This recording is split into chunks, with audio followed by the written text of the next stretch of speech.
మరి ఈ సమయంలో పాస్టర్ ఎన్ స్టీవెన్ తేజ గారు దేవుని వాక్య సందేశాన్ని సంఘానికి అందించవలసిందిగా ప్రభు పేరట వారిని ఆహ్వానిస్తున్నాను.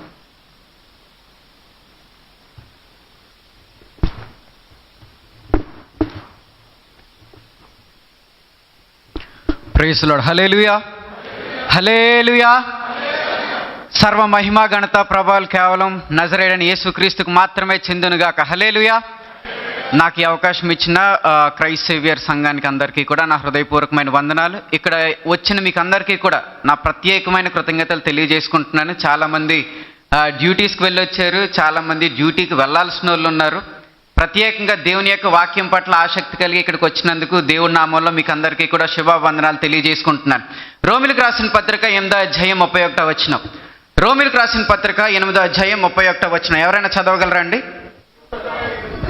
ఇట్లుండగా ఏమందుము దేవుడు మన పక్షంగా ఉండగా, దేవుడు మన పక్షమునుండగా మనకు విరోధి ఎవడు? మనకు విరోధి ఎవడు? దేవునికి స్తోత్రం కలుగును గాక. అందరు తలలు వంచినట్లయితే ప్రార్థన చేసుకుని వాక్య పరిచయం ప్రారంభించుకుందాం. మహాపరిశుద్ధమైన నా దేవ, సర్వలోక రక్షకుడైన యేసుక్రీస్తు ప్రభా, నువ్వు మా మధ్యన ఉన్నందుకు నీ నామానికే స్తోత్రాలు. ప్రభా, నువ్వు మా పక్షంగా ఉంటుండగా మాకు విరోధి అనేవారు ఎవరూ లేరు. నువ్వు మా పక్షంగా ఉండి ఏ విధంగా మమ్మల్ని నడిపించబోతున్నావో ఈ రోజు నీ ప్రత్యేకమైన వర్తమానం ద్వారా మీరు మాతో మాట్లాడుతున్నందుకు నీకు స్తోత్రాలు. నీ దాసుడినైనా మీరు పూర్తిగా మరుగుపరిచి నీ మాటలో జీవం ఉన్నది కనుక నీ మాటను మేమందరూ కూడా శ్రద్ధగా విని నీ మాటలో ఉన్న జీవం పొందుకొని నీ అందు విశ్వాసంతో మా జీవితాన్ని ముందుకు కొనసాగించడానికి సహాయం చేయండి. ఈ కార్యక్రమాన్ని చేతుల్లో పెట్టుకుంటున్నాను. ఈ వాక్య పరిచర్య అంతా కూడా నీ పరిశుద్ధాత్మ ద్వారా మీరు జరిగించమని, నన్ను పూర్తిగా మీరు మరుగు చేయమని నీకే మహిమ చెల్లించుకుంటూ యేసుక్రీస్తు నామమందు ప్రార్థిస్తున్నాను నా పరమ తండ్రి. Amen, amen. దేవుడు మన పక్షంగా ఉంటుండగా మనకు విరోధి ఎవడు? దేవుడు ఎప్పుడూ కూడా మన పక్షంగా ఉండడానికి ఇష్టపడేవాడు. దేవుడు ఎప్పుడూ కూడా మనతో మాట్లాడడానికి ఇష్టపడేవాడు. దేవుడు ఎప్పుడూ కూడా మనతో సహవాసం చేయడానికి ఇష్టపడేవాడు. దేవుడు మానవుడిని సృజించిన దగ్గర నుంచి కూడా మానవునితో ఒక ప్రత్యేకమైన బంధాన్ని, మానవునితో ఒక ప్రత్యేకమైన సహవాసాన్ని కలిగి ఉండడానికి ఇష్టపడే దేవుడు. మానవుని సృజించిన తర్వాత, ఆదాంని అవ్వని సృజించిన తర్వాత వారితో మాట్లాడడానికి ఇష్టపడ్డాడు దేవుడు. ఎప్పుడు కూడా ఆది నుంచి మొదలుకున్నట్లయితే నేటి వరకు కూడా మనతో మాట్లాడడానికి, మనతో ముచ్చటించడానికి, మనం గ్రహించలేని గూఢమైన సంగతులు మనకు తెలియజెప్పడానికి ప్రభువు ఎప్పుడూ కూడా ఇష్టపడేవాడు. ఏ పరిస్థితిలోనూ కూడా మనల్ని వదిలిపెట్టడానికి ఇష్టపడేవాడు కాదు. మనతో మాట్లాడడానికి ఆయన ఇష్టపడేవాడు, మనతో ఉండడానికి ఆయన ఇష్టపడేవాడు, మనల్ని ఆయన దగ్గర ఉంచుకోవడానికి కూడా ఇష్టపడేవాడు. దేవునికి స్తోత్రం కలుగును గాక. ఆయన సర్వోన్నతుడు, ఆయన మహోన్నతుడు, ఆయన మహాగణుడు. ఆ మహాగణుడైన దేవుడు మనతో పాటు ఉంటాను అని దేవుడు ఈరోజు సెలవిస్తున్నాడు. ఈరోజు ఇక్కడ ఉన్న ప్రతి ఒక్కరిలో ఏ ఒక్కరైనా కానీ దేవుడు నాతో ఉన్నాడా లేదా, దేవుడు నాతో ఉంటే నాకు ఎందుకు ఇలా జరుగుతుంది, దేవుడు నిజంగా నా ప్రార్థన ఆలకిస్తున్నాడా, నేను దేవుని చిత్తంలోనే ఉన్నానా, లేకపోతే నేను దేవునికి వ్యతిరేకంగా ఉన్నానా, దేవుని చిత్తంలోనే నేను నడిస్తే నాకు ఎందుకు ఈ శ్రమ అనే భావనతో మీలో ఇక్కడ ఎవరైనా ఉంటే ఈరోజు దేవుని వాక్యం మీతోనే స్పష్టంగా మాట్లాడుతుంది. ఏంటో తెలుసా? దేవుడు మన పక్షంగా ఉంటాడు. ఆయన మన పక్షంగా ఉంటుండగా మనకి విరోధి ఎవరు కూడా ఉండరు. ఆదికాండంగా మనం చూసుకుంటున్నట్లయితే ఆదికాండంలోని 37వ అధ్యాయం నుంచి ఎవ్వరు బైబిల్ తెరొద్దండి, అందరు నా వైపే చూడండి. ఏ ఒక్కరు బైబిల్ తెరొద్దు. నేను ఏ రెఫరెన్స్లు చెప్పను. రెఫరెన్స్లో ఒకళ్ళు చెప్పినా కానీ మీరు రాసేసుకోండి. అర్థమవుతుందా? నేను చెప్పిన వాక్యం వాక్యానుసారంగా ఉందో లేదో బరియా క్రైస్తవులాగా మీరు ఇంటికెళ్ళి చూసుకోండి. ఏ ఒక్కరు కూడా కిందకి పక్కకి చూడొద్దండి. చాలా ఆసక్తిగా వచ్చారు, పనులు మానుకొని వచ్చారు, పనులు చేసుకొని వచ్చారు. ఏ ఒక్కరు పరధ్యానంలోకి వెళ్ళదు. నా ముఖం బాగాలేకపోయినా కానీ నా ముఖమే చూడాలి. దేవునికి స్తోత్రం కలుగును గాక. ఆదికాండంలో కానీ మనం చూసుకుంటున్నట్లయితే ఆదికాండం 37వ అధ్యాయం నుంచి 50 అధ్యాయం వరకు కూడా ఒక వ్యక్తి మనకు కనిపిస్తాడు. ఆయన పేరు యోసేపు. యోసేపు యాకోబుకు పుట్టిన 11వ కొడుకు. యాకోబుకి యోసేపు అంటే చాలా ఇష్టం. యోసేపు అంటే చాలా ఇష్టం కాబట్టి యోసేపుని యాకోబు చాలా స్పెషల్గా ట్రీట్ చేసేవాడు. ప్రతి విషయంలో కూడా స్పెషల్గానే ట్రీట్ చేసేవాడు. దేవుడు యోసేపుకి ఇచ్చిన కృపావరం కూడా చాలా గొప్పది. కలలకనే వరం ఇచ్చాడు. లేకపోతే యోసేపు పట్ల దేవుడు ఏదైతే కార్యం చెయ్యాలనుకుంటున్నారో అది ముందుగానే కలల ద్వారా యోసేపుకి దేవుడు ప్రత్యక్షపరిచారు. పనులన్నీ కూడా యోసేపుకు మొక్కడం, లేకపోతే సూర్యచంద్ర నక్షత్రాలన్నీ కూడా ఎవరికి మొక్కడం, యోసేపుకు మొక్కడం, ఇవన్నీ కూడా దేవుడు యోసేపుకు చూపించినప్పుడు యోసేపు ఆ దర్శనాలన్నీ కూడా తనపైన తండ్రిపై ఈర్ష్య చూపిస్తున్న అన్నలకు చెప్పడం, అదేవిధంగా తండ్రికి చెప్పడం కూడా జరిగింది. యోసేపు చెప్తున్న ఆ యొక్క దర్శనాలను, యోసేపు చెప్తున్న ఆ కళలను అన్నలు విన్నప్పుడు వారు కోపగించుకున్నారు, వీడిని చంపేద్దాం అనుకున్నారు. ఒకనొక టైంలోని తన దర్శనాన్ని పంచుకున్నప్పుడు సొంత తండ్రి కూడా ఏరా నేను మీకు వంగుతామా అని చెప్పి గర్దించిన సందర్భాలు కూడా ఉన్నాయి. దేవుడు యోసేపును ప్రతి స్థలమందు కూడా హెచ్చించడానికే ఇష్టపడ్డాడు. యోసేపు ప్రతి ఒక్క అన్న ద్వారా కూడా ద్వేషించబడ్డాడు. ఏ ఒక్క అన్న ద్వారా కూడా యోసేపు ప్రేమించబడలేదు. ఈరోజు రక్త సంబంధులైన ప్రతి ఒక్కరు కూడా మనల్ని ద్వేషించిన, నీ తోడబుట్టిన వారే, నీతో పాటు ఉన్నవారే, నీ బంధువులే, నీ స్నేహితులే, నువ్వు ప్రేమించిన వారే, నా అనుకున్న ప్రతి ఒక్కరు నిన్ను ద్వేషిస్తూనే ఉంటారు. ఒకవేళ అటువంటి ద్వేషిస్తున్న పరిస్థితుల్లో నువ్వు ఉన్నా దేవుడు నీ పక్షంగా ఉంటాడు. దేవునికి స్తోత్రం కలుగును గాక. దేవుడు యోసేపు పక్షంగా ఉంటే అసలు యోసేపుని ఎందుకు ద్వేషించాలి? దేవుడు యోసేపు పక్షంగా ఉన్నాడు కదా. ఆయనకి ఎవరైనా ప్రీతికరంగా ఉంటే శత్రువులు సైతం మిత్రులుగా మార్చేస్తాడు కదా. మరి ఎందుకు శత్రుభావం కలిగి ఉండాలి? నీకు విషయం చెప్పనా? నిన్ను దేవుడు హెచ్చించే విధానం, లేకపోతే దేవుడు నీ పట్ల కలిగి ఉన్న ప్రణాళిక చూసి కొంతమంది తట్టుకోలేని వారు ఉంటారు. వారి మధ్యనే దేవుడిని తలపైకి ఎత్తుతాడు. దేవునికి స్తోత్రం కలుగును గాక. నువ్వు త్వరగా ప్రమోట్ అవుతున్నావు కాబట్టి, నీకు త్వరగా ఇంక్రిమెంట్లు వస్తున్నాయి కాబట్టి, నీకు మంచి పేరు వస్తుంది కాబట్టి, లేకపోతే ఒక మెట్టు ఏంటో చెప్పనా, యోసేపుకి వచ్చిన కాలం యోసేపు నమ్మడే లేదు. రెండో పక్క అన్నలు ఫస్ట్ ఫుల్గా నమ్మేశారు. ఈ యోసేపు గొప్పోడైపోతాడా, మా తర్వాత పుట్టినోడు, మా అమ్మకు పుట్టనోడు గొప్పోడైపోతాడా అని చెప్పి నాన్న స్పెషల్ ట్రీట్మెంట్ ఇస్తుంటే ఈ నాన్న మీద కూడా కోపగించుకున్నారు. ఎలాగున్నామని కూడా అడగలేదంట, కోపగించేసుకున్నారంట, పగుంచేసుకున్నారంట. పగుంచుకొని విపరీతమైన పగతోటి ఒకరోజు చంపేద్దాం అనుకున్నారు. అన్నలు ఎలాగున్నారో క్షేమ సమాచారం చూసుకుందామని వెళ్తే చంపేద్దామని ప్లాన్ వేసి నీళ్ళు లేని బావులను వేసేద్దాం అనుకున్నారు. వేసేసారు. నీళ్ళు లేని బావులు వేదన అంటే ఏమో చూపించాలనుకున్నారు. అనుకుంటున్నారు ఈరోజు నేను చూసిన వాళ్ళు ఎవరైనా నీకు వేదన అంటే చూపించాలని, నీకు వేదన అంటే ఏదో చూపించాలని టార్గెట్ చేసి ఆఫీసులో నిన్ను ఎవరైనా ఇబ్బంది పెడుతున్నారా? నీకు వేదన అంటే ఏదో చూపించాలని నువ్వు నమ్ముకున్న వల్ల నీ మీద చాడీలు చెప్తున్నారా? నీకు వేదన అంటే ఏదో చూపించాలని నీ మీద విపరీతమైన పన్నాగాలు పన్ని నీకు హాని తడబెట్టాలనుకుంటున్నారా? ఈరోజు దేవుడు నీకే వాగ్దానం చేస్తున్నాడు, నేను నీ పక్షంగా ఉంటాను. దేవునికి స్తోత్రం కలుగును గాక. దేవుడితో యోసేపు ఎంత మంచి సహవాసం కలిగి ఉన్నాడో తెలుసా? యోసేపు నీటిలేని బావిలోకి వెళ్ళిపోతే నీటిలేని బావిలో కూడా దేవుడు అతనితో పాటు ఉన్నాడు. దేవుడు మనసు తిప్పేసాడు వాళ్ళకి, ఈయన చంపొద్దురా, నీళ్ళని బావిలో వేసేద్దాం. ఇంకొంతసేపు అయిన తర్వాత ఆ వేదనకరమైన స్థితిలోనే ఉండిపోయి చచ్చిపోతాడు. ఇంకొంతసేపు అయిన తర్వాత యోధా మనసు మారిపోయింది, ఈయన ఎలా ఉంచేద్దాం, మనకి ఏం లాభం వస్తుంది, అమ్మేద్దాం అనుకున్నారు. అమ్మేశారు. శత్రు దేశానికి బానిసగా అమ్మేశారు. ఈడు బానిసగా వెళ్ళిపోతే ఇంటిలో ఈడు పెద్ద రాజులా ఫీల్ అయ్యాడు కదా. మా నాన్న అందరికంటే ఈయన ఎక్కువగా ప్రేమించాడు కదా, అందరికంటే ఎక్కువ స్పెషల్ ట్రీట్మెంట్ మనోడికే ఇచ్చాడు కదా, రంగురంగు లంగీలు వేసుకున్నాడు కదా, ఇప్పుడు బానిస బతుకుతాడని చెప్పి బానిసగా అమ్మేశారు. బానిసగా అమ్మేస్తే యోసేపుని దేవుడు ఎంత గొప్పగా కృప చూపించాడు తెలుసా? పోతీఫర్ కొనుక్కున్నాడు యోసేపుని. తన ఇల్లంతట్లో కూడా నమ్మకస్తుడిగా ఉన్నాడంట. God is with Joseph even in Potiphar's house. మీరు వాక్యంలో చదవచ్చండి, మీరు వాక్యంలో చూపిస్తాను రండి. ఆదికాండం ఆదికాండం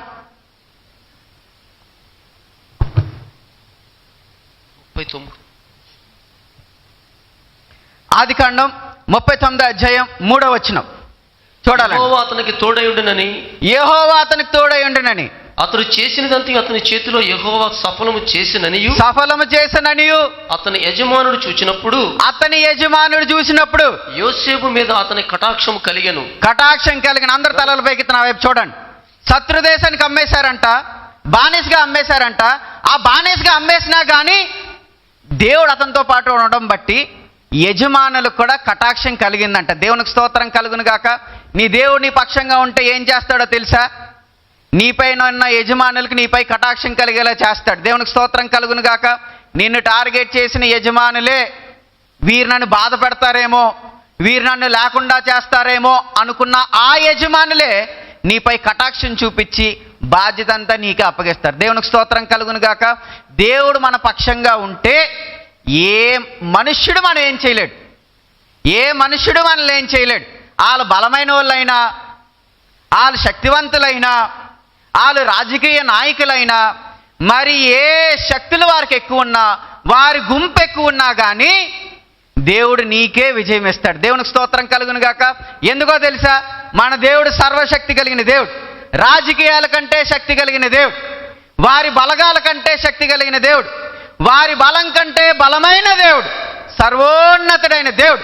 ఆయనకు అసాధ్యమైనది ఏదీ లేదు. దేవునికి స్తోత్రం కలుగును గాక. ఆ సర్వోన్నతుడైన దేవుడు మన పక్షంగా ఉంటాడు.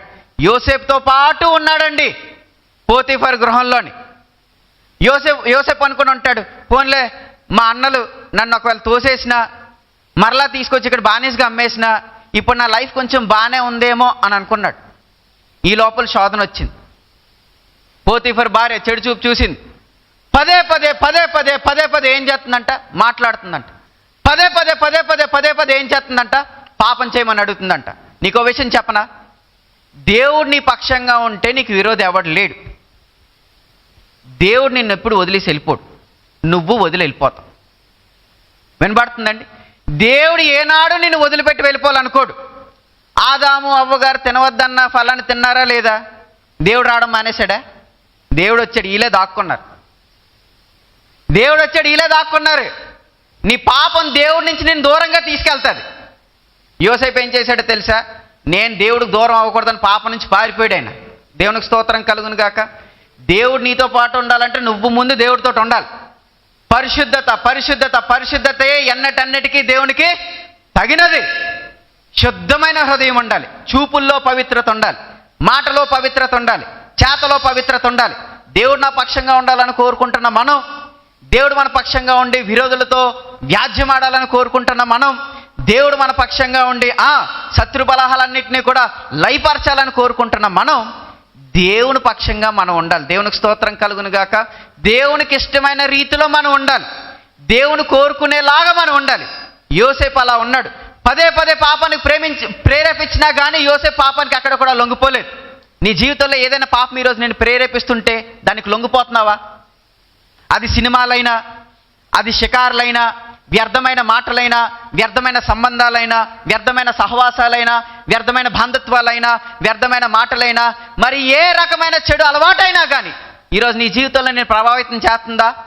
గుర్తించుకో, దేవుడు ఖచ్చితంగా వాగ్దానం చేశాడు మనతో పాటు ఉంటానని. కానీ పాపంలోనికి నువ్వు వెళ్తే దేవుడికి నువ్వు దూరం అయిపోతావు. జాగ్రత్త. దేవుడికి దూరం అయిపోయిన వారు బ్రతికి ఎప్పుడూ కూడా సరిగా ఉండదు. సౌలు దేవుడికి దూరం అయిపోయాడండి. రాజు ఆయన కత్తితో ఆయనే చచ్చాడు. యుద్ధం చేసి గెలవాల్సిన కత్తి పొడుచుకొని చచ్చిపోయేలాగా ఎందుకు వచ్చింది? ఏదైతే ప్రభు చెయ్యొద్దని చెప్పాడో అదే చేశాడు. రే బాబాలు ఉండొద్దంటే బలమైన వాటిని, శక్తి కలిగిన వాటిని, డబ్బుని తెచ్చుకున్నాడు.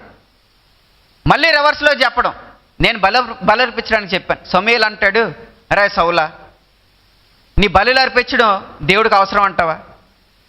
బలులు అర్పించడం కంటే మాట వినడం శ్రేష్టమని నీకు తెలియట్లేదా? ఈరోజు మనమందరం కూడా దేవుడి మాట వినేవారుగా మారిపోవాలి. దేవునికి స్తోత్రం కలుగును గాక. ఆయన ఏదైతే ఆజ్ఞాపించాడో దాన్ని మనం ఖచ్చితంగా చేసేవారంగా ఉండాలి. ఏ భేదము లేదు. మనుషులందరూ కూడా పాపము చేసి దేవుడిచ్చి ఉన్నత మహిమను కోల్పోయారంట. పాపం మహిమను కోల్పోయేలా చేస్తుంది. పాపం దేవుని సన్నిధిని కోల్పోయేలా చేస్తుంది. పాపం దేవుని ప్రత్యక్షత కోల్పోయేలా చేస్తుంది. చిన్న పాపం పెద్ద పాపం అని నీ కంటికి నా కంటికి కనిపిస్తుంది. దేవుడి దృష్టికి అది ఉండదు. నువ్వు ఎదురుగా ఉన్నావు అనుకో, చిన్న వేలు పెద్ద వేలు, చిన్న తలకాయ పెద్ద తలకాయ అని కనిపిస్తుంది. పైనుండి చూసావు అనుకో, అన్ని తలకాయలే. దేవుడు మహోన్నతుడు, దేవుడు సర్వోన్నతుడు. ఆయన ఆకాశం నుండి తేరి చూడగా మనం ఎలా కనబడాలి? ఆయనకి ఆయన కోరుకున్న నీతిమంతుల్లా కనబడాలి. దేవునికి స్తోత్రం కలుగును గాక. నీ దృష్టిలో చిన్న పాపం అయి ఉండొచ్చు, దేవుని దృష్టిలో పాపం అంటే పాపమే. బాటిల్ విషమే విషమా? స్పూన్ విషమైనా కానీ విషమే. విషం ప్రమాదమే. పాపం ప్రమాదం. దేవుని సన్నిధిని, దేవుని ప్రత్యక్షతని కోల్పోయేలా చేస్తుంది. సంగమా మీకు చెప్తున్నాను, అల్పకాల పాపభోగాల కోసం, క్షణమాత్రమైన సుఖాల కోసం, ఒక రోజు ఉండి తర్వాత పోయే ఆ సుఖాల కోసం, ఆ యొక్క సంతోషం కోసం దేవుణ్ణి మీరు విడిచిపెట్టద్దు. దేవుని విడిచిపెట్టద్దు. ఈ ఒక్కసారి కోపం ఆపేసుకుంటే దేవుడు నీతో పాటు ఉండిపోతాడు. ఆపుకోకుండా బూతులు తిట్టావనుకో, ఖచ్చితంగా దేవుడు నీతో పాటు ఉండడు. మీ నోట బూతులైనా కానీ, సరసోక్తులైనా కానీ, రావడానికి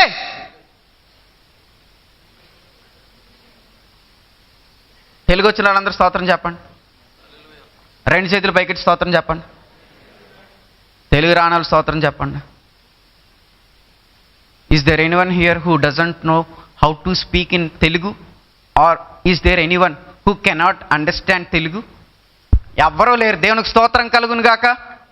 రే బాబు వినండి, ఇంత చక్కగా వచ్చారు సార్ మీరు అందరూని. మిమ్మల్ని అందరిని చూస్తుంటే ముచ్చటేస్తుంది నిజంగానే. చాలామంది మేము బిజీగా ఉన్నామని చెప్పుకుంటూ దేవుడి సమయాన్ని దొంగలిస్తుంటే, మీరు పరిశుద్ధుడైన యేసుక్రీస్తు ప్రభు యొక్క వాక్యాన్ని విని ఆయనలో పరిపూర్ణత చెందడానికి వచ్చారు చూడండి. అదే గొప్ప విషయం. అంత కష్టపడి వచ్చిన మీరు పరధ్యానాల్లో ఉంటే ఎలాగా? దేవునికి స్తోత్రం కలుగును గాక. దేవునికి స్తోత్రం కలుగును గాక. పరిశుద్ధత అన్నిటన్నిటికీ దేవునికి తగినది. పాపం ఎప్పుడు కూడా నిన్ను దేవుడి నుంచి దూరం చేసేస్తుంది. ఒక రోజు ఉండి రెండో రోజు పోయి ఆ సంతోషం కోసమైనా, సుఖం కోసమైనా, ఆనందం కోసమైనా దేవుణ్ణి వదలడానికి వీల్లేదు. మనుషులు చూసినా చూడకపోయినా, మనుషులు చూస్తే ఒకలాగా చూడకపోతే ఒకలాగా ఉండడానికి వీల్లేదు. నేను ఎప్పుడు కూడా దేవుడు చూస్తున్నాడన్న విషయాన్ని నువ్వు జ్ఞాపకం ఉంచుకోవాలి. అక్కడ యోసేపుని పోతీఫర్ గారి భార్య ప్రేరేపిస్తున్నప్పుడు అక్కడ ఎవరూ లేరంట.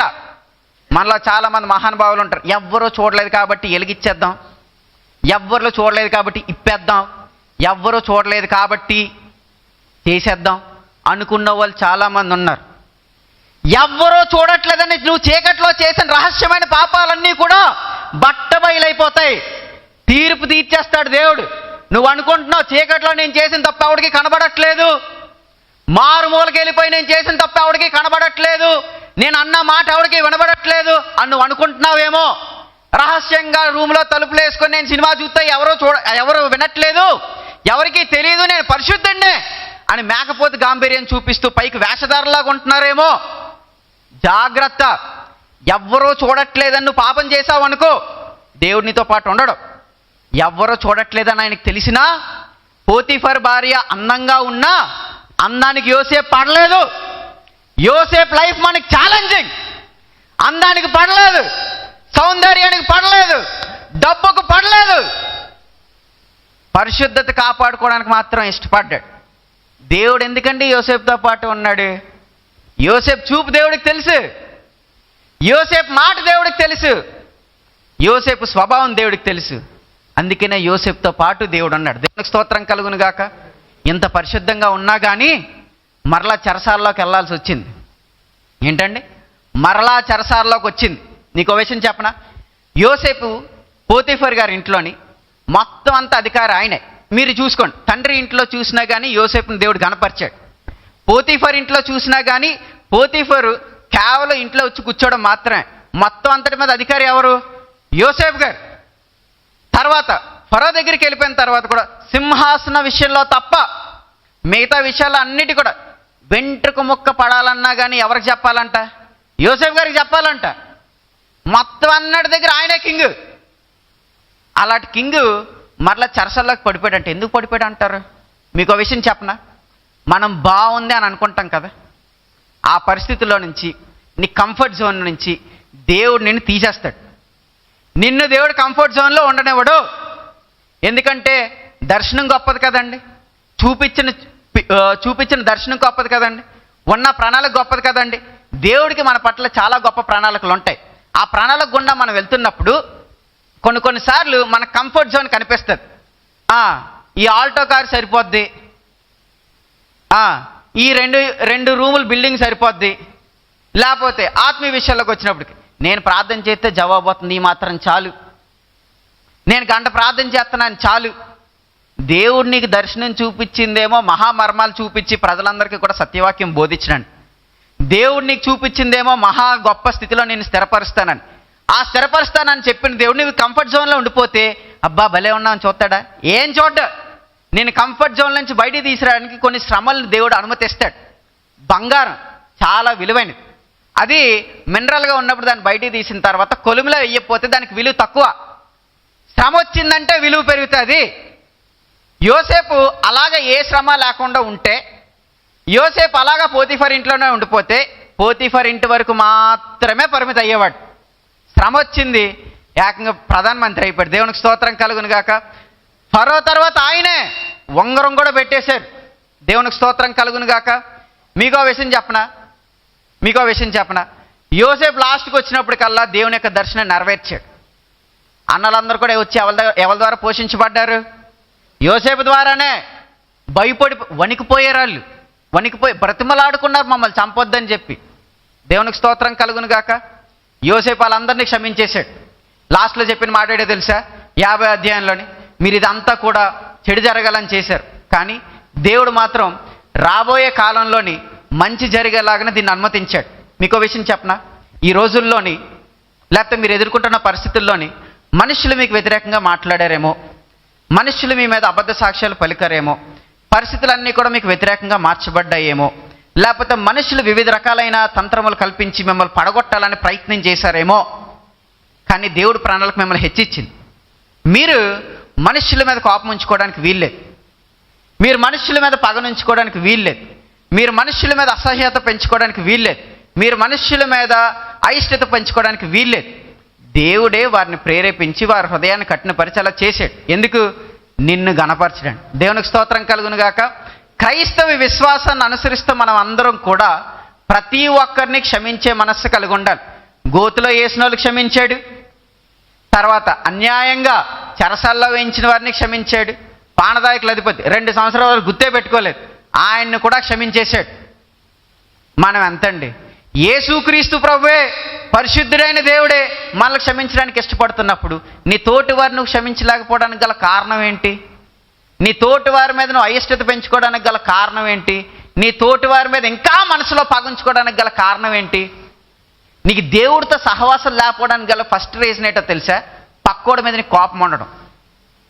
ఆడి నన్ను ఇలా అన్నాడు, వదిన మరదళ్ళు అయితే ఇంకా బాబోయ్ చచ్చిపోతారు, మామ అల్లుళ్ళు అయితే చెప్పక్కర్లేదు, పచ్చగడ్డు కూడా వేయక్కర్లేదు, తక్కువని తగలడిపోద్ది. ఆడు నాకు ఎలా చేశాడంటే మా మామ మామూలుగా కనబడుతున్నాడా, దుర్మార్గుడాడు. ఎవరు? సొంత నీ భార్యని ఇచ్చిన మామని. మా వదిన ఉందంటే సీల్ రాకాసండి, మా అత్త ఉందంటే గయ్యాలండి, నోట్ల ఫినాయిల్ వేసేయాలంటారు కొంతమంది. అరే అంత కోపమా?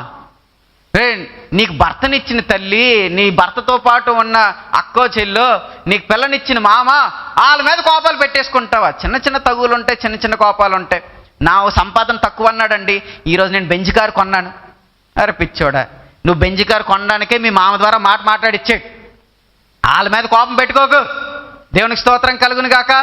నేను విమర్శించే వారి దగ్గరికి వెళ్ళి నీ సక్సెస్ చూపిస్తున్నప్పుడు నువ్వేం చెప్పాలి తెలుసా? థ్యాంక్ యూ అని చెప్పాలి. ఏం చెప్పాలండి? థ్యాంక్ యూ అని చెప్పాలి. నువ్వే నన్ను విమర్శించకపోతే నేను ఈ స్థితిలో ఉండను, నువ్వే నన్ను హీనపరచకపోతే నేను ఈ స్థితిలో ఉండను. ఆ అనుభూతిలోనికి మనం వెళ్ళిపోవాలి. మనుష్యుల మీద మనం కోపం పెట్టుకోక్కర్లేదు. దేవుడు పరిశుద్ధుడు, దేవుడు పవిత్రుడు, ఏ పాపం చేయలేదు. ఏ పాపం చేయకపోయినా కానీ 39 కొరడా దెబ్బలు మనమే కొట్టేశాం. స్వరూపమైన ఆ యొక్క చేతుల మీద మేకలు మనమే కొట్టేశాం. ఆ అందమైన పాదాల మీద మేకలు మనమే కొట్టేశాం. 650 రోమా సైనికులు ఉమ్ములు వేశారండి. ఆ ఉమ్ములు మనమే వేసేసాం. అయినా కానీ ఆయన క్షమిస్తున్నప్పుడు మనం పరిశుద్ధులం ఏమాత్రం కాదు, మనం పవిత్రులు ఏమాత్రం కాదు. మన లోపం లేదని చెప్పడానికి వీలు లేదు. మనం ఎందుకండి క్షమించకూడదు? మీ అధికారులు కూడా మీరు క్షమించాలి. మీ తల్లిదండ్రులు ఒకవేళ మీకు వ్యతిరేకంగా ఏమైనా మాట్లాడినప్పుడు వారిని క్షమించాలి. మీ పిల్లల్ని క్షమించాలి. దేవునికి స్తోత్రం కలుగును గాక. సంఘ నాయకులు మీరు క్షమించాలి. నాయకులు అనేవారు పెద్దవారు, వారిని క్షమించాలి. నాయకులైన వారు చిన్నవారిని, సంఘంలో ఉన్నవారిని క్షమించాలి. పలానా మాట అనేసారండి నన్ను, అంత మాట అనేసారండి నన్ను, వాళ్ళందరికీ మినరల్ వాటర్ ఇచ్చి నాకు జగ్గుతో నీళ్ళు ఇచ్చారండి, ఏం పెట్టుకోకూడదు. ఏ భేదం లేకుండా అందరితో కూడా సమాధానంగా వెళ్ళిపోవాలి. దేవునికి స్తోత్రం కలుగును గాక. మన దేవుడు ఎవరో తెలుసా? సమాధానమునకు కర్త. దేవునికి స్తోత్రం కలుగును గాక. ఆయన నీతో పాటు ఉంటే నీకు సమాధానం ఉంటుంది. నీకు ఒకవేళ నీ బతుకులో సమాధానం లేదనుకో, తక్కువ మన జ్ఞాపకం ఉంచుకోవాల్సింది ఏంటంటే ఏదో తప్పు చేసి ఆయన దూరం అయిపోయావు. ఆయన అక్కడే ఉంటాడు, ఆయన పరిశుద్ధుడు, నువ్వు దూరం అయిపోతావు. మనసులోంచి కలహాలు తీసేయాలి. దేవునికి స్తోత్రం కలుగును గాక. మనుషులందరూ కూడా యోసేపుని చంపాలనుకున్నా కానీ, తండ్రి కూడా ఒకానొక రోజు యోసేపుని గద్దించినా కానీ, తన పైన పనిచేస్తున్న లేకపోతే తన పైన అధికారిగా ఉన్న పోతీఫర్ జైల్లో వేసినా కానీ, దేవుడు యోసేపుతో ఉండడం బట్టి యోసేపు గొప్పవాడైపోయాడు. దేవునికి స్తోత్రం కలుగును గాక. తన తినడం మాత్రమే కాదు, అనేక జనములు పోషించాడు. దేవునికి స్తోత్రం కలుగును గాక. నిశ్చయముగా నా దేవుడు అనేక జనములకు మిమ్మల్ని ఆశీర్వాదకరమైన వ్యక్తులుగా మార్చుదురు గాక. దేవునికి స్తోత్రం కలుగును గాక. దేవుని సన్నిధిని కోరుకోండి. భక్తుడైన మోషే గారు అంటారు, ప్రభువా నువ్వు పిలిచావు నిజమే, నువ్వు విడిపిస్తానన్నావు నిజమే, నీ సన్నిధి రాకపోతే మేము ముందుకెళ్ళాం. కోరుకోండి ఈరోజు, ప్రభువా మా ఇంట్లో మీ సన్నిధి ఉండాలి, మీ సన్నిధిలో మేము స్థిరపరచబడాలి, మేము వెలుగుతూనే ముందుకు వెళ్ళాలి, కృప చూపించేయని ఆయన సన్నిధిని వేడుకోవాలి. దేవునికి స్తోత్రం కలుగును గాక. ఆయన సన్నిధి లేకపోతే విజయం లేదు. మందసం మోసుకొని వెళ్ళిపోయినా కానీ విజయం రాలేదు. ఆయన సన్నిధి, ఆయన సన్నిధి, ఆయన సన్నిధి. దేవునికి స్తోత్రం కలుగును గాక. పాపమున్న చోట దేవుడు ఉండడు. పాపానికి యేసు ప్రభు ఎప్పుడు కూడా వ్యతిరేకే. దేవుడు పాపాన్ని ప్రేమించేవాడు, దేవుడు పాపాన్ని ద్వేషించేవాడు, పాపిని ప్రేమించేవాడు. దేవునికి స్తోత్రం కలుగును గాక. ఈరోజు నువ్వు ఏదైనా పాపంలో చెక్కబడి ఉన్నావా, ఆయన సన్నిధికి వచ్చే, ప్రభువా తప్పు అయిపోయిందని. దావీదుని క్షమించాడా లేదా? క్షమించాడా లేదా? పర్ఫెక్ట్ ఎగ్జాంపుల్ అది. కోల్పోయిన రక్షణానందం మరలా దయచేయంటే దయచేసాడా లేదా? పాపిష్టోలు ప్రతి ఒక్కరు కూడా యేసుప్రభు ఫ్రెండ్సే, పాపులు స్నేహితుడట ఆయన. దేవునికి స్తోత్రం కలుగును గాక. నువ్వు ఈరోజు ఏమాత్రం కృంగిపోవాల్సిన అక్కర్లేదు. నువ్వు ఉన్న స్థితి బట్టి నువ్వు ఏమాత్రం దిగులు పడాల్సిన అక్కర్లేదు. దేవుడు నీ పక్షంగా ఉండి నీ క్షమాపణ దయచేస్తాడు. దేవునికి స్తోత్రం కలుగును గాక. మొట్టమొదటిది, బంధువులు మనల్ని వదిలేసినా, సొంత తల్లిదండ్రులు మనల్ని వదిలేసినా కానీ, ఉన్న ఊరు మనల్ని వదిలేసినా కానీ, గోతులో మనల్ని పడేసినా కానీ, చెరసాల్లో మనల్ని పడేసినా కానీ, మన దేవుడు మనల్ని చెప్పాలి. మన దేవుడు మనల్ని వెనకాల నుంచి కొంచెం గట్టిగా చెప్పాలి. మన దేవుడు మనల్ని విడిచిపెట్టాడు. దేవునికి స్తోత్రం కలుగును గాక. నువ్వు పిలవగా ఆయన నేను ఉన్నాను అని జవాబిస్తాడంట. దేవునికి స్తోత్రం కలుగును గాక. రాజుల మొదటి గ్రంథంలోకి కానీ మనం వెళ్ళిపోతే 17-18 అధ్యాయుల్లో కానీ మనం చూసుకుంటున్నట్లయితే అక్కడ భక్తుడైన ఏలియా, నా వైపు చూడండి, భక్తుడైన ఏలియాని దేవుడు ఏ విధంగా ఆదరించాడు, లేకపోతే భక్తుడైన ఏలియాకి ఏ విధంగా తన ప్రత్యక్షతనిచ్చాడు, నేను ఉన్నాను అని ఏ విధంగా జవాబు ఇచ్చాడో మనం చూడగలుగుతాం. ఇశ్రాయేలు ప్రజలు ఆహాబు రాజు చేసిన ఆ వికృతమైన క్రియలను బట్టి 2 మార్గాల మధ్య సతమతం అవుతున్నారు. బయలు నిజమైన దేవుడా, యెహోవా నిజమైన దేవుడా అని 2 మార్గాల మధ్య సతమతం అవుతుంటే ఏలియా నిలబడ్డాడు. ఒక్క ఏలియా నిలబడ్డాడు. 450 మంది బయలు ప్రవక్తలకు వ్యతిరేకంగా ఏలియా నిలబడ్డాడు. 450 మంది ఎక్కువ, ఒకడెక్కువ? 450 ఎక్కువ. రాజు ఎక్కువ, మామూలు ప్రవక్త ఎక్కువ. ఏలియాని చంపించడానికి రాజు ఎతకని ప్రదేశం అంటూ లేదు. ప్రమాణాలు కూడా చేయించేసుకున్నాడంట, మాకు కనబడలేదండి. ప్రమాదం అక్కడే ఉంది. రాజు అధికారం కలిగిన వాడు అక్కడే ఉన్నాడు. 450 మంది ప్రవక్తలు అక్కడే ఉన్నారు.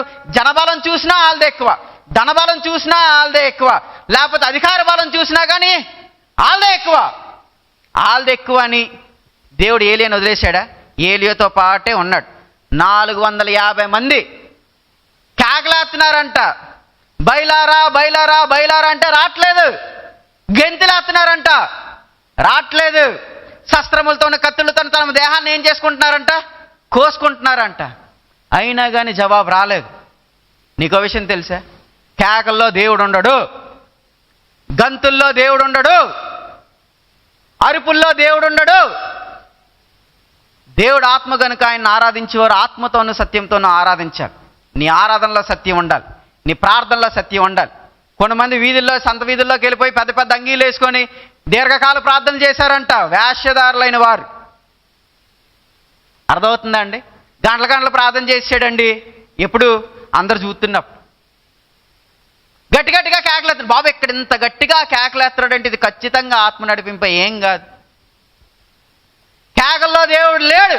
దేవుడు అల్లరికి కర్త కాదు. దేవునికి స్తోత్రం కలుగును గాక. మీకు ఆ విషయం తెలుసా? ఏలియా అప్పుడు అంటాడు, అరే బాబు మీ దేవుడు పడుకున్నాడేమో చూడండి ఒకసారి, ధ్యానం చేస్తున్నాడేమో చూడండి ఒకసారి. ఈ మాటలు అంటే కొంతమంది, మనం ఇంకెవరిని ఏం అనకూడదండి. ఎందుకు అనకూడదు? వారున్న మూఢత్వం వారికి చూపించాలి. సత్యం పక్షంగా నువ్వు ఉన్నటప్పుడు, ప్రజల్ని తప్పుదావ పట్టిస్తున్న వారు ఉన్నటప్పుడు, వారు తప్పు చేస్తున్నారని వారికి చూపించాలి. కులాల పేరు చెప్పును విడగొట్టే వారిని చూపించాలి నువ్వే చేస్తున్నావని. మతాల పేరు విడగొట్టే వారిని చూపించాలి. ప్రజల్ని తప్పుడు త్రోవలోకి పంపిస్తున్న వారిని చూపించాలి. యేసుప్రభు నిజమైన దేవుడు అయితే 3 మేకులు ఎందుకు తెంపుకోలేకపోయాడు? పేరు పెట్టే చెప్పాలి. యేసుప్రభు నిజమైన దేవుడు అయితే ఎందుకు చచ్చిపోయాడు? పేరు పెట్టే చెప్పాలి. దేవునికి స్తోత్రం కలుగును గాక, దేవునికి స్తోత్రం కలుగును గాక. యేసుప్రభు 3 మేకులు తెంపుకోలేకపోయాడు, ఆయన దేవుడు అండి అని కొంతమంది అంటున్నారు. రాధా మనోహర్ దాస్ నాకు ఆయన 3 మేకులు తెంపుకోలేకపోయినాడు, దేవుడు ఎందుకు అవుతాడు? ఆయన 3 మేకులు తెంపుకోవడానికి లోకానికి వస్తే సిలువు కూడా ఎక్కడు. గెత్సేమనే తోట దగ్గరికి సైనికులందరూ కూడా యేసుప్రభుని పట్టుకోవడానికి వచ్చినప్పుడు యేసు అంటే ఎవరు? నేను అనగా వాళ్ళందరూ పడిపోయారు. ఏంటండి మరలా దేవదూతలు రాడా అన్నీ రెండో పక్క. నేను అంటే చాలు పడిపోయారు వాళ్ళు. ఆయన గొప్ప శక్తివంతుడండి, ఆయన శక్తికి మించిన శక్తి లేదు. ఇంకో విషయం తెలుసా? బయలుదేవ దగ్గరికి వెళ్ళి వారి ఆచారాల చొప్పున ఏం చేశారంటండి? వారి ఆచారాల చొప్పున ఏం చేశారంట? శస్త్రాలతో కోసుకున్నారంట, కత్తులతో కోసుకున్నారంట. అయినా కానీ జవాబు రాలేదంట. నీ దేవుడు నీ రక్తాన్ని అడిగేవాడు కాదు, నీ కోసం రక్తం చిందించిన వాడు. దేవునికి స్తోత్రం కలుగును గాక. మిగతా మత గ్రంథాలన్నిటికీ, భగవద్గీతకైనా, ఖురాన్కైనా, బైబిల్కైనా తేడా ఉన్నది ఏంటో తెలుసా? ఈ బైబిల్లో ఉన్న దేవుడు, నేను ప్రకటిస్తున్న దేవుడు, మనం విశ్వసిస్తున్న యేసుక్రీస్తు ప్రభు మన కోసం రక్తాన్ని చిందించిన వాడు. నిన్ను బలి అడిగేవాడు కాదు. నువ్వు బలువు, నీ రక్తాన్ని చిందించు, ఆయన అడగలేదు. పరిశుద్ధమైన రక్తాన్ని, నిష్కలంకమైన రక్తాన్ని, ఏ పాపము లేని రక్తాన్ని నజరేయుడైన యేసుక్రీస్తు ప్రభు సిలువ మీద నీ కోసం కార్చాడు. దేవునికి స్తోత్రం కలుగును గాక, దేవునికి స్తోత్రం కలుగును గాక. ఈ బైబిల్కి మిగతా గ్రంథాలకి పొంతనే లేదు. ఆ గ్రంథాలన్నీ కూడా ఒక్కడే రాశాడు, కానీ ఒక్కదాంతో ఒకటి పొంతన ఉండదు. ఒక దాంట్లోనేమో నల్లోడు దెయ్యం అంటాడు, తెల్లోడు దేవదూత అంటాడు, స్త్రీలందరూ నరకంలోకి వెళ్ళిపోతారు అంటాడు. పరలోకం అంటే ఇంకేం చెప్పాలంట 72 మంది ఉంటారు. ఇంకొకటి పరలోకం అంటే 3 డాన్సులు ఎత్తే వాళ్ళతో పాటు ఈడు ఉంటాడు. మన దేవుడు చెప్పిన పరలోకం ఏంటో తెలుసా? పరిశుద్ధత, ఆరాధన. దేవునికి స్తోత్రం కలుగును గాక. ఈ పరిశుద్ధ గ్రంథం ఏ గ్రంథంతో కూడా పోల్చబడ్డానికి వీల్లేదు. గొప్ప గ్రంథం ఇది. 40 మంది రాశారు, 1500 సంవత్సరాలు వ్యవధిలో రాశారు, 3 ఖండాల్లో రాశారు. ఒకే భావజాలం, ఒకడే క్రీస్తు, నజరేయుడైన యేసు క్రీస్తు ప్రభు గురించి అంత. దేవునికి స్తోత్రం కలుగును గాక. ఇంత సజీవమైన గ్రంథాన్ని పట్టుకొని బూతు పుస్తకాలు అంటాడంట. ఈ నల్లట పుస్తకం పట్టుకుంటే ఏమవుద్దో తెలుసా? నల్లగా ఉన్న బతుకు కూడా తెల్లగా మార్చిపడిపోతారు. దేవునికి స్తోత్రం కలుగును గాక. హల్లెలూయా, హల్లెలూయా. బైబిల్లో ఉన్న భక్తులు తప్పులు చేశారు, దాని పర్యవసానాలు కూడా దేవుడు చూపించాడు. మీరందరూ కూడా చక్కగా కారులో బల్లోని వచ్చారా లేదా? కారులోని బల్లోని వచ్చిన వాళ్ళు దేవుని స్తోత్రం చెప్పండి, స్తోత్రం చెప్పండి, స్తోత్రం చెప్పండి. పరలోకం వెళ్ళి యుగ యుగాలు ఆయన్ని ఆరాధించాలి. 2 చేతులు ఎత్తలేకపోతే అలాగా స్తోత్రాలు చెప్పండి గట్టిగానే. పక్క వాళ్ళు ఎత్తట్లేదా? స్తోత్రాలు చెప్పండి గట్టిగా. హల్లెలూయా, హల్లెలూయా, హల్లెలూయా. ఈ నల్లట పుస్తకం నీ బతుకుని మార్చేస్తుంది. నల్లగా పాపంతో నిండిపోయి నీ బతుకుని మార్చేస్తుంది. ట్రాఫిక్ సిగ్నల్లో మీరు ఇల్లు వస్తారు కదా, ఇప్పుడు మొత్తం అంతా పచ్చగానే ఉందనుకోండి. మీరు పుస్తకాలు చదివినప్పుడు గ్రీన్ లైట్ పడితే వెళ్ళిపోవాలి అన్న మాట ఒక్కటే ఉందనుకో, మీకు రెడ్ లైట్ పడితే ఏం చేయాలో తెలియదు, ఎల్లో లైట్ పడితే ఏం చేయాలో తెలియదు. బైబిల్లో కేవలం పరిశుద్ధత మీరు అనుకుందాం పోని, బైబిల్లోని తప్పు అంటే వారు చేసిన క్రియలన్నీ రాశాడు. ఓన్లీ దేవుడు పరిశుద్ధుడు, పవిత్రుడు ఎన్నొక్కటే రాసుకుని వెళ్ళాడు అనుకో, అబద్ధ గ్రంథం అయిపోతుంది. ఏమైపోద్ది? అబద్ధ గ్రంథం అయిపోతుంది. దేవుడు అబద్ధం ఆడేవాడు కాదు. భక్తుల జీవితాన్ని ముందు పెట్టాడు, వారు ఎదుర్కొన్న పర్యవసానాలు కూడా నీకు చెప్పాడు. ఇప్పుడు నువ్వు పశ్చాత్తాపడినప్పుడు, దేవా నాకు పశ్చాత్తాపం కావాలి, ఇప్పుడు దావీదు గురించి నీకు రాయలేదు అనుకో, నీకేం తెలుస్తుంది? దావీదు పాపం చేశాడు, పశ్చాత్తాపడ్డాడు, క్షమాపణ పొందుకున్నాడు. దావీదు పాపం చేశాడని రాయలేదు, పశ్చాత్తాపడ్డాడని ఎందుకు రాస్తారు? రాయరు. అప్పుడు నీకు ఒక కన్ఫ్యూషన్ అర్థమవుతుంది. నువ్వు ఏం చెయ్యాలో బైబిల్లో పొందుపరచబడి ఉంది. దేవునికి స్తోత్రం కలుగును గాక. నల్లట్ట పుస్తకం పట్టుకున్నాడు, బతుకు తెల్లగా మార్చిబడిపోతాడు. దేవునికి స్తోత్రం కలుగును గాక. తాగుబోతులు మారారు, తిరుగుబోతులు మారారు, వ్యభిచారులు మారారు, నక్సలైట్లు మారారు. దేవునికి స్తోత్రం కలుగును గాక. సజీవుడైన దేవుడిని పక్షంగా ఉంటే ఎలాగుంటుంది తెలుసా? మార్పునిచ్చేదిగా ఉంటుంది. దేవునికి స్తోత్రం కలుగును గాక. 450 మంది ఏలియా పక్షంగా ఏలియా ఒక్కడే నిల్చున్నాడు. ఏలియా ఒక్కడే నిల్చుంటే దేవుడు అగ్ని ద్వారా మాట్లాడి నేనున్నానని చెప్పాడు. దేవునికి స్తోత్రం కలుగును గాక. ఒకవేళ అగ్ని రాలేదనుకోండి, ఆహాబు రెడీగా ఉన్నాడు, యెజబెల్ రన్ రెడీగా ఉంది, ఎప్పుడు దొరికితే అప్పుడే వేసేద్దామని. నీకో విషయం తెలుసా? నీ దేవుడిని శత్రువుల దగ్గర నిన్ను సిగ్గుపడనివ్వడు. గుర్తుపెట్టేసుకోండి ఈ మాట. నీపై వ్యతిరేక భావజాలం కలిగిన ఏ ఒక్కరి ముందు కూడా నీ తల వంచుకోనివ్వడు. సిగ్గు నీ మోకాన్ని కమ్మదు. ఆయన మీద నువ్వు ఆధారపడుకున్నప్పుడు, ఆయన మీద నువ్వు విశ్వాసం ఉంచినప్పుడు, నేను ఉన్నానని క్రియ ద్వారా జవాబిస్తాడు. దేవునికి స్తోత్రం కలుగును గాక. ఏలియా ప్రభు అగ్నిని రప్పించు ప్రభు అంటే ఏలియాకి దేవుడు స్వరం వచ్చి నేనున్నాను అంటే అవ్వుద్దే? అవదు. లేకపోతే ఏలియాకి ఆ టైంలో సడన్గా దర్శనం వచ్చి ఏలియా నేనున్నాను అని అంటే అయిపోద్దా?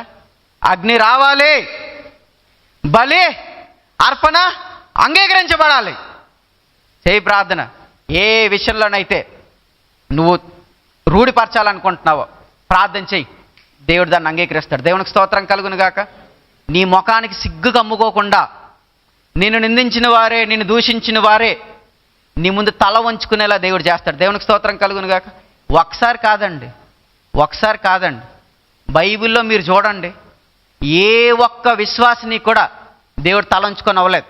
ఉరికో ఎక్కిచ్చేద్దామని ఉరికో తయారు చేస్తే హామాను ఉన్నాడు తప్ప మొర్దెకైని రానవ్వలేదు. హామాని ఏ ఘనతనైతే కోరుకున్నాడో ఆ ఘనతను మొర్దెకైకి ఇచ్చేశాడు. దేవునికి స్తోత్రం కలుగును గాక. కొన్నిసార్లు మనం అనుకుంటాం, మనం చేసిన మంచికి వెంటనే ఎందుకు ప్రతిఫలం రాలేదు? నేను ఎంత ప్రార్థన చేశాను ప్రభా, ఎందుకు ప్రతిఫలం రాలేదు? ఇంత పరిశుద్ధంగా ఉన్నాను ప్రభా, ప్రతిఫలం ఎందుకు రాలేదు? ఇంత మంచి చేశాను ప్రభా, ఎందుకు ప్రతిఫలం రాలేదు? నీకో విషయం తెలుసా? దేవుడు దాచుంచాడు అంటే ఏదో గొప్పదే నీకు ఇస్తాడు. దేవునికి స్తోత్రం కలుగును గాక. ఆ విశ్వాసం ఎప్పుడూ కూడా వదులుకోకూడదు. అపనమ్మక ఎప్పుడు మన మీదకి రాకూడదు. అపనమ్మిక అవిశ్వాసం మనలోకి వస్తే, లేట్ అయిపోతుందని కంగారు పడితే హాగర్లాటలు మన జీవితంలోకి వస్తాయి. లేట్ అయిపోతుంది ప్రభా ఇంకెప్పుడు అని అన్నావు అనుకో, అలాంటి తప్పులే అవుతాయి. అర్థమవుతుందా? ఆలస్యమైనా కానీ దేవుడు అద్భుతాలనే చేస్తాడు. దేవునికి స్తోత్రం కలుగును గాక. నీ టైంలోని నువ్వు అనుకుంటున్నావు కాబట్టి అది ఆలస్యం, ఆయన టైంలో అది రైట్. అర్థమవుతుందా? 2 సంవత్సరాలు పట్టిందంటండి పానదాయకుల అధిపతికి మళ్ళీ యోసేపు గుర్తురావడానికి. ఆ 2 సంవత్సరాలు ముందే కానీ ఒకవేళ గుర్తొచ్చింది అనుకో, ఫరో గారి దగ్గరికి వెళ్ళిపోయి ఫరో గారు మన యోసేపే తప్పు చేయలేదండి, కొంచెం బయటికి తీసురండి అంటే బయటకు వచ్చేవాడేమో. బయటకు వచ్చి మరలా బానిస బతికేందుకు మళ్ళీ పోతిఫర్ ఇంట్లోకి రానవ్వరు కదా, మళ్ళీ బానిస బతికే. మొర్దెకై కూడా రాజుగారిని కాపాడినప్పుడు వెంటనే ప్రతిఫలం ఇస్తే ఓ బంగారమో వజ్రాలో నాణాలు ఏదో ఇచ్చేస్తారు. ఎందుకు తెలిసి ఆలస్యం చేస్తున్నాడు నీ జీవితంలో దేవుడి కార్యాలు? నువ్వు ఉపవాసం ఉండి ప్రార్థన చేసినా, నువ్వు ఎంత భక్తి చేసినా, నువ్వు ఎంత యాచనలు చేసినా, కన్నీరు కార్చినా కానీ కొన్నిసార్లు ఎందుకు తెలిసి నీ జీవితంలో కార్యాలు లేట్ అవుతున్నాయి? దేవుడు నీకు అద్భుతమైన వాటిని, నీ ఊహలకు మించిన ఘనమైన వాటిని నీకు ఇవ్వాలని ఉద్దేశించాడు. దేవునికి స్తోత్రం కలుగును గాక. దేవునికి స్తోత్రం కలుగును గాక. గోతులో పడిపోయిన దర్శనం పోలేదు, చెరసాల్లో పడిపోయిన దర్శనం పోలేదు. అర్థమవుతుందా? శత్రు దేశంలోకి వెళ్ళిన దర్శనం పోలేదు. ప్లేసులు మారినంత మాత్రం దర్శనాలు మారిపోవు. దేవుడు నిన్ను పిలిచిన పిలుపుని గట్టిగా పట్టుకో. దేవుడు నీకు ఇచ్చిన దర్శనాన్ని నమ్ముకో. పరిస్థితులు చూడొద్దు. దేవా నువ్వు ఇచ్చిన దర్శనం అందరూ నన్ను మొక్కుతారని, ఇప్పుడు చూస్తేనేమో అందరూ నన్ను బానిసగా చేశారు. దేవా నువ్వు ఇచ్చిన దర్శనమేమో గొప్పది, ఇప్పుడేమో చూస్తే అబద్ధాలు నిందలు మోయాల్సి వస్తుంది. నువ్వేమో గొప్ప చేస్తానంటావు, పరిస్థితులన్నీ చూస్తేనేమో ఏంటండి దరిద్రమైన పరిస్థితులన్నీ నా దగ్గర ఉంటున్నాయి ప్రభు. ఏంటి ప్రభు ఇది అనుకుంటున్నావు ఈరోజు? నువ్వు ప్రార్థన చేసినప్పుడు దేవుడు నీకు చాలాసార్లు అద్భుతమైన జవాబు ఇస్తాడు. నీ పిల్లల భవిష్యత్తు కోసం ప్రార్థన చేసినప్పుడు, నీ పిల్లల కుటుంబాలు కట్టబడడానికి ప్రార్థన చేసినప్పుడు, మీ యొక్క భవిష్యత్తులు ముందుకి కొనసాగాలని నువ్వు ప్రార్థన చేసినప్పుడు అద్భుతమైన దర్శనాలు మీకు ఇస్తారు. కానీ ఇక్కడ క్రియలు చూస్తే మాత్రం, ఇక్కడ జరిగే చూస్తే మాత్రం ఫుల్ ఆపోజిట్ కనబడుతుంటుంది. అయినా కానీ విశ్వాసం కోల్పోకు. దేవునికి స్తోత్రం కలుగును గాక. కంటికి కనిపించేదాన్ని నువ్వు నమ్మక్కర్లేదు, చెవుకు వినిపించేదాన్ని నువ్వు వినక్కర్లేదు. యేసు ప్రభుని చూడు, దర్శనమిచ్చిన దేవుణ్ణి చూడు. ముందు చూస్తేనేమో ఎర్ర సముద్రం ఉందండి, వెనకాల చూస్తే ఫరో వచ్చేస్తున్నాడండి. బాబోయ్ చెవికి ఇంకా వచ్చేస్తున్నాయి గుర్రాల శబ్దాలు, అరుచుకుంటూ వచ్చేస్తున్నారు. ముందు చూస్తేనేమో కదలడానికి వీల్లేదు. దారి తయారు చేసాడా లేదా? అదృశ్యమైన ఉన్నవంటకు నిదర్శనం విశ్వాసం. దారి లేకపోయినా కానీ దేవుడు నీ కోసం దారి కలుగు చేస్తాడు. మన దేవుడు గొప్పవాడు. ఆయన మాట్లాడితే అద్భుతాలు జరగాల్సిందే. దేవునికి స్తోత్రం కలుగును గాక. ఒక్క ఏలియా పక్షంగా దేవుడు ఉన్నాడు. 450 మంది ఉన్నా వేస్ట్, రాజున్నా వేస్ట్. దేవుడు నీ పక్షంగా ఉంటే నీ ఎదురుగా రాజులున్నా, ప్రభుత్వాలున్నా, ఇంక ఏదున్నా నిన్నేం చేయలేవు. అర్థమవుతుందండి? ఈ రోజుల్లో మీరు ప్రభుత్వాలకి వ్యతిరేకంగా వచ్చే చట్టాలకి భయపడాల్సిన అక్కర్లేదు. రాజులు కూడా మార్చేస్తాడు దేవుడు. నెబుకద్నెజర్ నెత్తికి గర్వాన్ని ఎక్కించుకొని వెళ్తే 7 సంవత్సరాలు ఆ ఎద్దు మేసినట్టుగా గడ్డి మేసాడంట. రాజులకు సైతం బుద్ధి తెప్పిస్తాడు ప్రభు. దేవుని పక్షంగా ఉన్న మనం ఎవరికి భయపడక్కర్లేదు. నెబుకద్నెజరు ఇక చూడు, మండుచున్న వేడిం గల ఈ అగ్ని నుంచి దేవుడు మమ్మల్ని తప్పించడానికి సమర్థుడు. ఒకవేళ తప్పించకపోయినా కానీ ఈ ప్రతిమకు మేము నమస్కరించం. యేసుప్రభుని వదులుతావు ఉద్యోగం తీయాలంటే తీసుకో. ఆకాశ పక్షులు చూడండి, ఆ వెత్తవు కోయవు, పంటను కూర్చుకోనవు, అయినా కానీ పరలోకమందున్న తండ్రి వాటిని పోషించట్లేదా? మీరు వాటికంటే గట్టిగా చెప్పాలి, మనం వాటికంటే. అందరూ కూడా మీ గుండె మీద చేసుకొని చెప్పాలి, మనం వాటికంటే పరలోక రాజ్య రహస్య ధననిధితో మనల్ని తృప్తిపరుస్తూ ముందుకు నడిపిస్తాడు. దేవునికి స్తోత్రం కలుగును గాక. గవర్నమెంట్స్కి విధేయత చూపించాలి, రాజుల కోసం ప్రార్థన చెయ్యాలి, గవర్నమెంట్స్ విధులను గైకొనాలి. ఎప్పటి వరకు? దేవుడి దగ్గరికి రానంత వరకు. అర్థమవుతుందండి? మనం ప్రభుత్వాలకు లోబడాలి, ప్రభుత్వం పెట్టే నియమ నిబంధనలు అనుసరించాలి. కానీ ఆ ప్రభుత్వమే దేవుడిని వదిలేయ్ అని అంటే ఖచ్చితంగా ఎదురు తిరిగి నిలబడాలి. దేవునికి స్తోత్రం కలుగును గాక. యేసుప్రభు చాలా గొప్పడు, యేసుప్రభు చాలా మంచోడు, యేసయ్యా నీకే స్తోత్రం అని రహస్యంగా బ్రతికే బ్రతుకులు దేవుడికి అక్కర్లేదు. ప్రజల దగ్గర, మనుషుల దగ్గర మీరు నన్ను ఒప్పుకోకపోతే తండ్రి దగ్గర నేను మిమ్మల్ని చెప్పాలి, అందరూ చెప్పాలి, తండ్రి దగ్గర నేను మిమ్మల్ని ఒప్పుకోను. ఈ రాజులు ఏంటండి, రాజులు మార్చి పడేస్తాడు ఆయన. రాజు ఆయన జయించి వారికి ఏమిస్తాడంట? ఆయన ఏమిస్తాడంటండి? అరే నిన్నే రాజుగా చేసేస్తానన్నాడు వదిలేసి ఎవడో రాజుకు భయపడతావేటి? ఇంకో విషయం చెప్పనా, వాళ్ళు ధైర్యంతో ఉన్నారు. ఆ అగ్నిలో ఎవరున్నారంట? దేవుడు వారితో పాటు ఉన్నాడు. నెబుకద్నెజరు పిచ్చి అయిపోయాడండి. అరే ఎన్ని మంది వేశారు చూడండి ఒకసారి. ఉన్న బట్టలతో కూడా వేస్తారు వాళ్ళు. సహజంగా అగ్నిలోకి వేసేటప్పుడు బట్టలు ఇప్పేసి వేస్తారు. వాళ్ళకి ఆ టైం కూడా ఇవ్వనవ్వలేదు, ఎక్కడ మనసు మారిపోద్దా అని చెప్పి. అరే ముగ్గురిని వేస్తే 8 మంది ఉన్నారంట, 4 ఉన్నారంట. నలుగురు ఎలా కాలుతో ఉన్నారంట? లేదు. రే ఎంట్రిక ముక్క కూడా కాలిపోలేదంట. మన తల వెంట్రికలు ఎన్ని ఉన్నా కూడా దేవుడికి తెలుసు. అర్థమవుతుందండి? దేవుడు మన పక్షంగా ఉంటే విరోధమైనది ఏది కూడా వర్దలదు. నీ పిల్లల మీదకి ఏది కూడా వర్దలదు. రే బయలుదేవత అనుకొని దెయ్యాలకు భయపడ్డారు, అగ్నితో చల్లా చెదురు చేసాడు వాళ్ళు. ఏ విగ్రహానికి నువ్వు భయపడనక్కర్లేదు, ఏ చీకటి శక్తులకు నువ్వు భయపడనక్కర్లేదు. మన దేవుడు చీకటి శక్తుల కంటే గొప్పవాడు, మన దేవుడు విగ్రహాల కంటే గొప్పవాడు, మన దేవుడు మతోన్మాదుల కంటే గొప్పవాడు, మన దేవుడు వ్యతిరేకమైన చట్టాల కంటే గొప్పవాడు. ఆయన యందు విశ్వాసం ఉంచండి, ఆయన మన బ్రతుకులో గొప్ప కార్యమును జరిగిస్తాడు. కాగా దేవుడు మన పక్షముగా ఉంటుండగా మనకి విరోధి ఎవరు? అవి భూ సంబంధమైన మనుషులైనా, అంధకార శక్తులైనా, రాజ్యములైనా, రాజులైనా దేవుడు మన పక్షంగా ఉండి మనకే విజయం దయచేస్తాడు. దేవునికి స్తోత్రం కలుగును గాక. చచ్చిపోయేది అలాగైనా చచ్చిపోతామండి.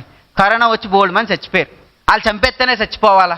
ఏం కాదు, ధైర్యంగా నిలబడదాం, ప్రభు కోసం నిలబడదాం, విగ్రహాల జోలికి వెళ్ళొద్దు. నేను క్రైస్తవుడని ఒప్పుకుందాం. దేవుడు మన పక్షంగా నిలబడతాడు. నువ్వు నిలబడితేనే కదా ఆయన కార్యం చేసేది లేదు నీకు తెలుస్తుంది. దావీదు చిన్నోడే వెళ్ళాడు, దేవుడు ఉన్నాడు. ఏలియా ఒక్కడే ఉన్నాడు, దేవుడు ఆయనతో పాటు ఉన్నాడు. మనం కూడా దేవుడితో పాటు ఈరోజు నిలిచి ఆయన ఇచ్చే మహిమను పొందుకుందాం గాక. అందరికీ వందనాలు.